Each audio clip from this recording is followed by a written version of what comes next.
আজকে আমরা class 11-এর coordinate জিওমেট্রির অনুশীলনীটা আমরা আজ করব। আগের দিন কিছুটা পাঠ করা হয়েছে, অনুশীলনীটা জাস্ট শুরু করা হয়েছিল তোমাদের। এবার আমরা অনুশীলনীটার সেই দিকেই এবার আমরা অগ্রসর হব। প্রথমে আসবো আমরা অতি সংক্ষিপ্ত 9 নম্বর অঙ্কটাতে। অতি সংক্ষিপ্ত 9 নম্বর অঙ্কটাতে দেখো কি বলেছে, বলছে যে সিডি রেখাংশকে কিউ বিন্দু পর্যন্ত এমনভাবে বর্ধিত করা হলো, সিডি রেখাংশকে কিউ বিন্দু পর্যন্ত এমনভাবে বর্ধিত করা হলো যাতে 2CQ = 5DQ হয়। আমাকে কি করতে হবে? কিউ বিন্দুর স্থানাঙ্কটা বের করতে হবে। আচ্ছা, তাহলে কি বলেছে দেখো, সিডি রেখাংশকে কিউ বিন্দু পর্যন্ত বর্ধিত করলাম, তাহলে 2CQ = 5DQ হচ্ছে। 2CQ = 5DQ। আচ্ছা, তাহলে এটা 2CQ = 5DQ দেওয়া আছে। আমরা কি করছি, or CQ/DQ সমান কত হচ্ছে বলো, 5/2। therefore CQ/DQ সমান 5:2। তাহলে দেখো অ্যাকচুয়ালি কি হচ্ছে, ছবি থেকে পরিষ্কার বোঝা যাচ্ছে যে কিউ বিন্দুটা সিডি সরলরেখাকে 5:2 অনুপাতে বহির্বিভক্ত করেছে। তাহলে কিউ বিন্দু যখন আমি স্থানাঙ্কটা লিখবো, সি আর ডি বিন্দু স্থানাঙ্ক যেহেতু আমাদের জানা, তাই কি করব, আমরা বহির্বিভক্তের ফর্মুলা ফেলে করব। বহির্বিভক্তের ফর্মুলা যে যার মতো নিজের মতো করে ফেলবে। আমি সাজেস্ট করব রাফে এক জায়গায় বহির্বিভক্তর আগে তুমি মনে মনে অন্তর্বিভক্ত ভাবো। কেমন? সি ডি, আর ধরে নাও এইখানে কিউ আছে, কিউ CQ সমান কত, CQ 5 আর এটা 2। এখানে এবার আমরা সি আর ডি বিন্দু স্থানাঙ্কগুলো লিখব। দেখো সি আর ডি বিন্দু স্থানাঙ্ক আমরা লিখেছি 4,7 আর -2,4। এবার কি করব, অন্তর্বিভক্তের মতো ফর্মুলা ফেলবো, শুধুমাত্র আমরা প্লাসের জায়গায় মাইনাস লিখব। আমরা এইভাবে কেন লিখছি, তার কারণ আমাদের এই ক্রস মাল্টিপ্লিকেশন করে বসাতে সুবিধা হয়। এটা কিন্তু ঠিক না, তার জন্য এইটা যখন লিখবে তোমরা এরকম বক্সের মধ্যে রাখবে আর রাফ কথাটা লিখে রাখবে, কিন্তু রাফ কথাটা লিখে রাখবে, নাহলে কিন্তু হবে না। আচ্ছা, এবার কি করবো তাহলে, 5 × -2 -2 × 4, 5 × -2 -2 × 4 বাই 5 - 2। একইভাবে তারপরে y এর পার্টটা কি হবে, 5 × 4 -2 × 7 বাই 5 - 2। তাহলে কি অন্তর্বিভক্তের মতো করে শুধুমাত্র আমরা চিহ্নটার পরিবর্তন করে আমরা কিন্তু বহির্বিভক্তের ফর্মুলা ফেললাম। এবার এটাকে ক্যালকুলেশন করব। কিউ এর যেটা মান আসবে, মানে এইটার ক্যালকুলেশন করে যা রেজাল্ট আসবে সেটাই হচ্ছে আমাদের কিউ বিন্দুর স্থানাঙ্ক।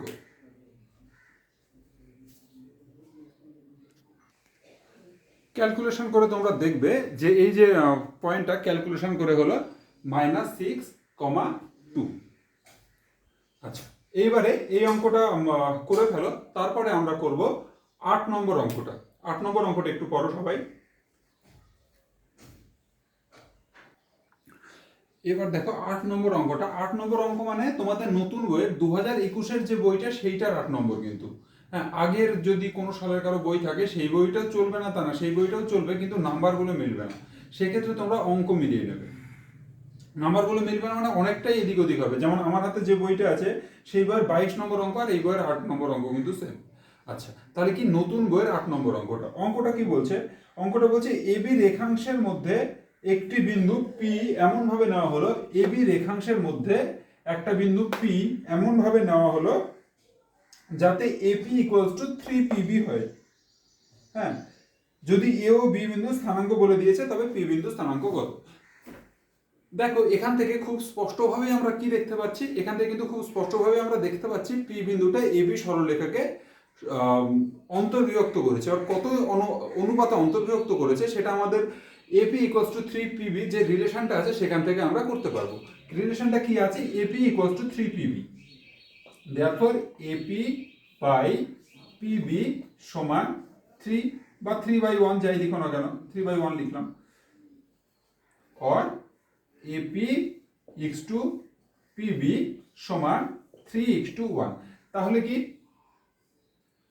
এই যে এবি সরলরেখাটাকে পি বিন্দু 3:1 অনুপাতে, এই যে এপির জায়গায় 3 আর পিবির জায়গায় 1, 3:1 অনুপাতে অন্তর্বিভক্ত করেছে।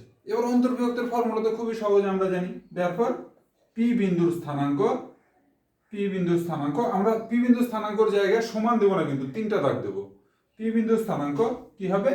এইটা ইন্টু এইটা প্লাস এইটা ইন্টু এইটা বাই এইটা প্লাস এইটা, যা ফর্মুলা আছে। একইভাবে ওয়াই এর পার্টটাও সেইভাবে করব। এইভাবে করে ফেলো, ব্যাস অঙ্কটা 8 নম্বরটা।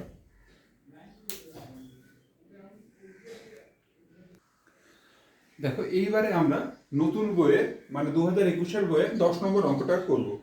10 নম্বর অঙ্কটাতে কি বলেছে?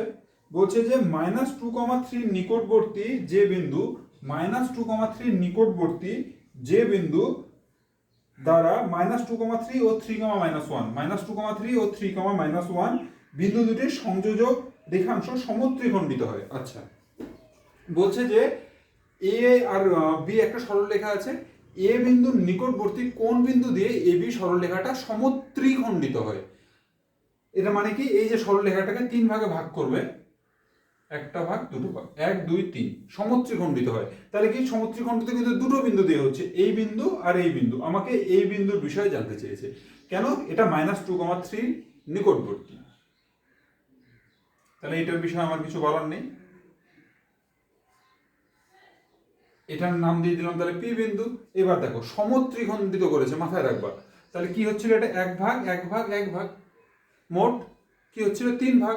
এবার সমত্রিখণ্ডিত করেছে মানে এইটুকু যতটা, এইটুকু তার থেকে ডবল। তার মানে এটা কি? 1 আর এটা 2। সমত্রিখণ্ডিত করা মানে তাই তো, এটা 1 ভাগ আর এটা 2 ভাগ, তবেই তো সমত্রিখণ্ডিত হলো।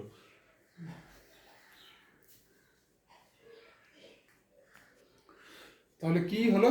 পি বিন্দুটা এবি রেখাংশকে 1:2 অনুপাতে অন্তর্বিভক্ত করেছে। তাহলে কি হবে? এবার অন্তর্বিভক্তের যা ফর্মুলা, মানে কি?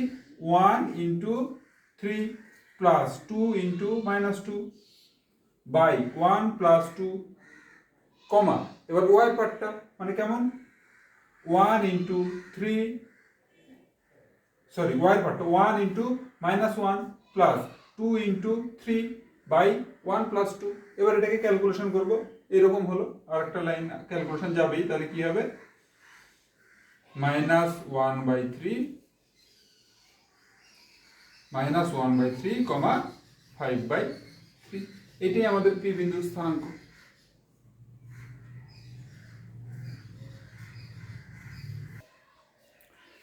এরপরে আমরা অতি সংক্ষিপ্ত 5 নম্বর অঙ্কটা করব। 5 নম্বর অঙ্কটা কি বলছে দেখো, বলছে অক্ষ দুটি সমান্তরাল রেখে মূল বিন্দু এইচ, কে বিন্দুতে স্থানান্তরিত করা হলো। এটা ও ড্যাশ নাম দিলাম, এইচ, কে বিন্দুতে স্থানান্তরিত করা হয়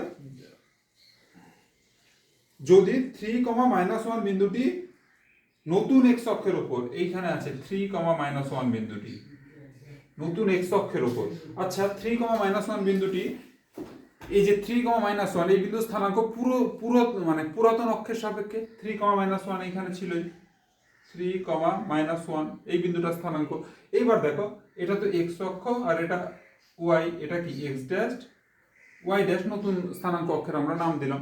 তাহলে কি এটা 3, এটা আগের অক্ষের সাপেক্ষে ছিল। এই অক্ষের সাপেক্ষে এই বিন্দুটা স্থানাঙ্ক কত হয় বলো তো? দেখো এক্স অক্ষের উপর আছে, এক্স অক্ষের উপর কোনো পয়েন্ট কেমন টাইপের হয়?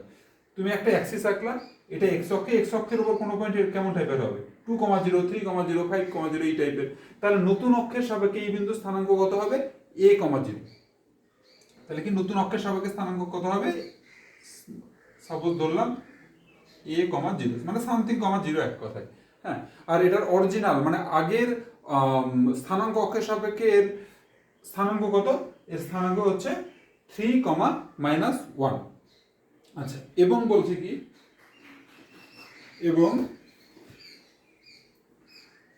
-2, বিন্দুটি নতুন ওয়াই অক্ষের উপর অবস্থিত। এবার -2, বিন্দুটি নতুন ওয়াই অক্ষের উপর অবস্থিত মানে এখানে আছে -2, এবার দেখো নতুন ওয়াই অক্ষের সাপেক্ষে এই বিন্দু স্থানাঙ্ক কত হবে? এই বিন্দু স্থানাঙ্ক হবে 0, বি। ওয়াই অক্ষের উপর দেখো কোনো কিছু 1 2 2, মানে 0, 2 0, 3 0, 4 এই টাইপের হয়। তাহলে কি হবে? এটা 0, বি বা পি, যা লিখলা 0, সামথিং এক কথায়। এইবার তাহলে দেখো জিনিসটা খুব ক্লিয়ার হয়ে যাবে যে মূল বিন্দু, ভালো করে বুঝবা, মূল বিন্দু এইচ কমা কে বিন্দুতে স্থানান্তরিত হয়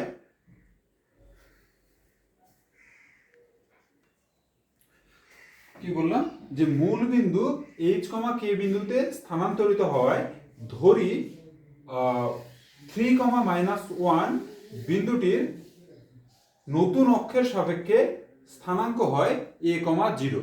এটা লিখে নাও। আচ্ছা, তাহলে পরিবর্তিত সমীকরণটা কি হবে? পরিবর্তিত সমীকরণ আমরা কি জানি, x equals to x dash plus H. তাহলে কি x এখানে কত, আগে কি ছিল, কোন বিন্দুটা স্থানান্তরিত হয়েছে বলতো, 3, - 1 বিন্দুটা। তাহলে কি 3 ইকুয়ালস টু x মানে আগের কোঅর্ডিনেটের সাপেক্ষে, x ড্যাশ মানে নতুন কোঅর্ডিনেটের সাপেক্ষে, আর h মানে মূল বিন্দু। তাহলে কি 3 ইকুয়ালস টু কি হবে, a প্লাস h, এবং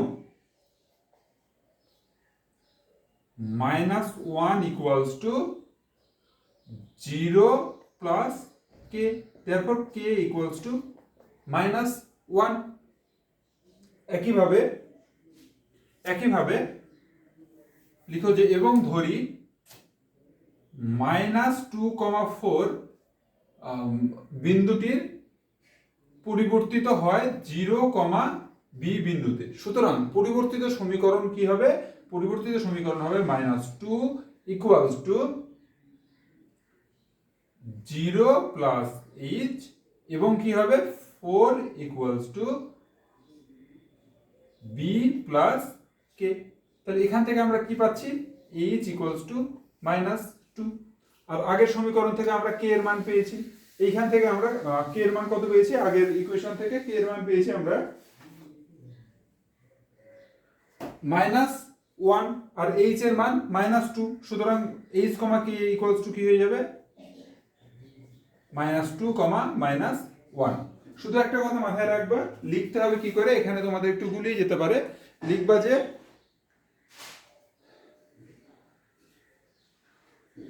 মূল বিন্দু ও ড্যাশ বিন্দুতে, ও ড্যাশ ব্র্যাকেটে 0, মূল বিন্দু ও ড্যাশ ব্র্যাকেটে h, k বিন্দুতে স্থানান্তরিত হয় a ব্র্যাকেটে 3, -1 এর স্থানাঙ্ক হয় a,0।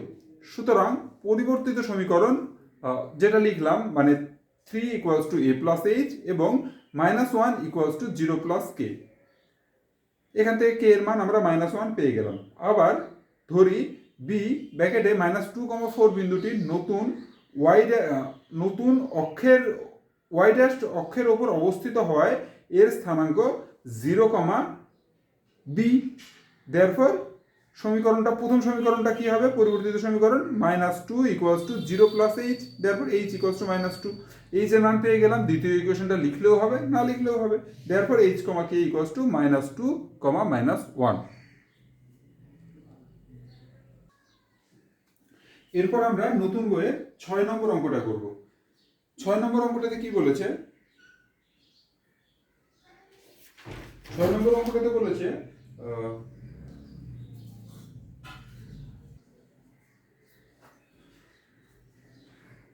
a ও b বিন্দুর স্থানাঙ্ক, a বিন্দুর স্থানাঙ্ক 2,4, b বিন্দুর স্থানাঙ্ক 2,6। a ও b বিন্দুর স্থানাঙ্ক দেওয়া আছে, বলছে a b এর যে দিকে মূল বিন্দু, মানে এই দিকে a b এর যে দিকে মূল বিন্দু অবস্থিত তার বিপরীত দিকে p বিন্দু অবস্থিত। এইদিকে মূল বিন্দু, তার বিপরীত দিকে মানে এই দিকে p বিন্দুটা অবস্থিত। p বিন্দুর স্থানাঙ্ক আমি ধরে নিয়েছি h, k। যদি PAB একটি সমবাহু ত্রিভুজ হয়, এই এটা b, এবার বলছে PAB এই ত্রিভুজটা যদি সমবাহু ত্রিভুজ হয়, সমবাহু ত্রিভুজ মানে কি, যার তিনটা বাহু সমান, মানে কি BP সমান AP সমান AB হবে যে ত্রিভুজের ক্ষেত্রে, সেটাই হচ্ছে সমবাহু ত্রিভুজ।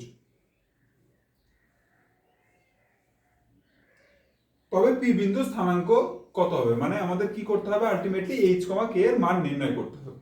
তাহলে দেখো ছবি থেকে তো পরিষ্কার বোঝা যাচ্ছে আমাদের যে আমাদের তিনটা বিন্দু দেওয়া আছে, একটা বিন্দু ছিল না, সেটা আমরা ধরে নিয়েছি। তার মানে কি এখন আমাদের হাতে তিনটা বিন্দুর স্থানাঙ্ক আছে।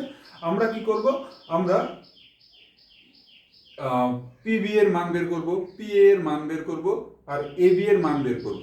এবার যেহেতু সমবাহু ত্রিভুজ তাই কি এই যে তিনটা মান সমান, দৈর্ঘ্যের ফর্মুলা দিয়ে মান বের করব।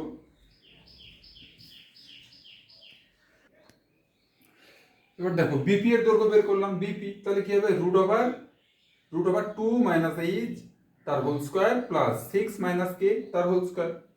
একইভাবে এপি কি হবে, এপি তাহলে কি 2 minus H root over 2 minus H তার whole square plus 4 minus K তার হোল স্কোয়ার।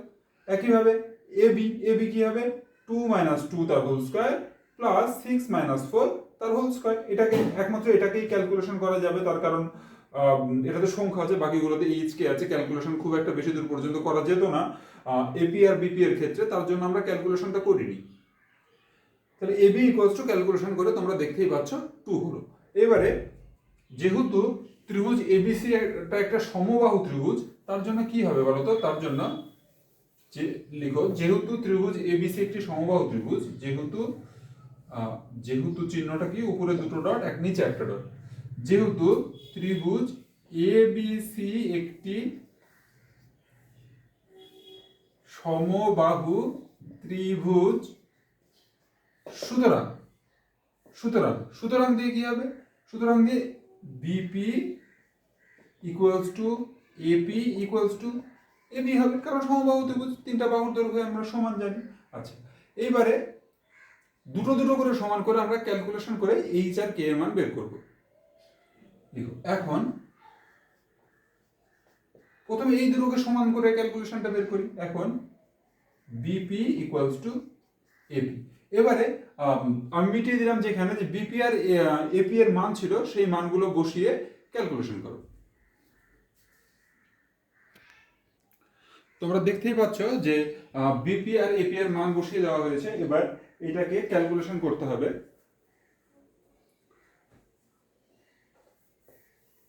ক্যালকুলেশনের জন্য কি করব, রুট আছে তো স্বাভাবিকভাবে প্রথম স্টেপ, রুট থাকলে প্রথমে আমাকে রুটটাই তুলতে হবে, কারণ রুট তোলার আমার হাতে স্কোপ আছে। যদি এখানে এক্সট্রা করে +5 থাকতো বা কিছু থাকতো সেই ক্ষেত্রে একটা আলাদা ব্যাপার ছিল, অন্য কিছু ভাবতে হতো। এখানে দুই দিকেই রুট আছে, তাহলে কি করবো, দুই দিকে স্কোয়ার করে দেবো। অর করে তাহলে কি লিখতে হবে, এটা স্কোয়ার মানে কি 2 মাইনাস এইচ তার whole square plus 6 minus K তার whole square equals to 2 minus H তার whole square plus 4 minus K তার হোল স্কোয়ার। এখানে দেখো এই দুটো সেম জিনিস আছে তাই ক্যান্সেল করে দিলাম। বাকি থাকলো কি অর 6 মাইনাস কে তার square equals two 4 minus K তার স্কোয়ার। এটাকে এ মাইনাস বি তার হোল স্কোয়ার ফর্মুলায় ফেলো, এটাকে এ মাইনাস বি তার হোল স্কোয়ার ফর্মুলায় ফেলো, তাহলে কি হয়ে যাবে, দেখো 36 মাইনাস 12k প্লাস কে স্কোয়ার সমান 16 মাইনাস 8k প্লাস কে স্কোয়ার। দুই দিকে কে স্কোয়ার আছে, ক্যান্সেল হয়ে গেল। और minus 12k plus 8k equals to 16 minus 36।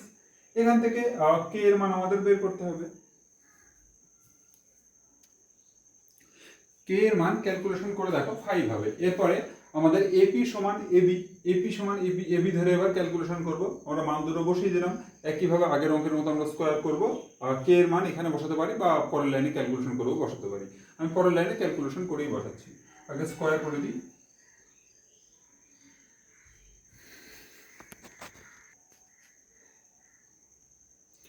দেখো আমরা এখানে ক্যালকুলেশন করলাম, হোল স্কোয়ার করলাম, দুই সাইডে রুট উঠে গেল, তারপর হোল স্কোয়ার ভেঙে দিলাম, ক্যালকুলেশন করে আমার এটা আসলো।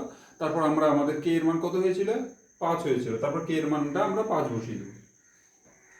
কে ইকুয়ালস টু 5 বসিয়ে 5, কে এর মান 5 বসালে কি হবে, এইচ স্কোয়ার প্লাস 25 মানে 5 5 25 minus 4h minus 60 plus 36 equals to 0।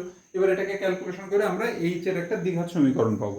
সেই দ্বিঘাত সমীকরণকে আমাকে সমাধান করে এইচ এর মান বের করতে হবে।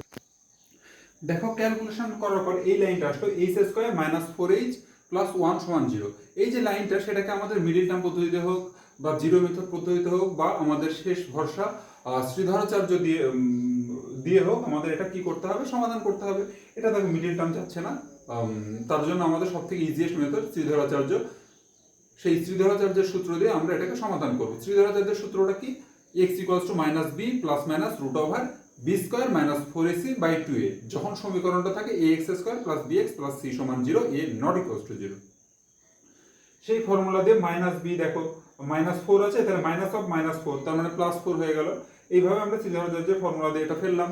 তারপরে এখানে ক্যালকুলেশন করে এখানে 16 মাইনাস 4 12 হলো।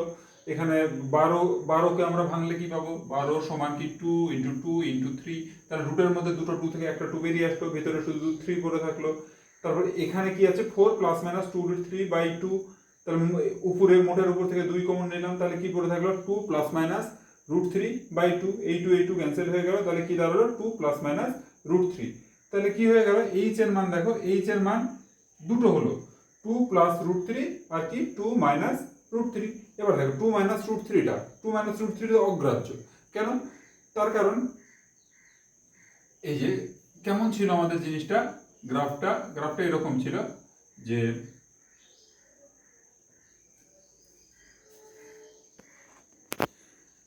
এই যে পি বিন্দুটা এইদিকে অবস্থিত। এবার দেখো পি বিন্দুর স্থানাঙ্ক এইচ কমাকে, এইচ মানে কি 2 মাইনাস রুট 3 যদি হয়, দেখো এইটুকুর দৈর্ঘ্য কত 2, 2 মাইনাস রুট 3 মানে এই দিকে থেকে এই দিকে হয়ে যাবে, তখন পি বিন্দুটা এই জায়গায় হয়ে যাবে, এই দিকে না হয়ে থাকো এইদিকেও একটা সমবাহু ত্রিভুজ গঠন করবে, এইদিকেও একটা সমবাহু ত্রিভুজ গঠন করবে।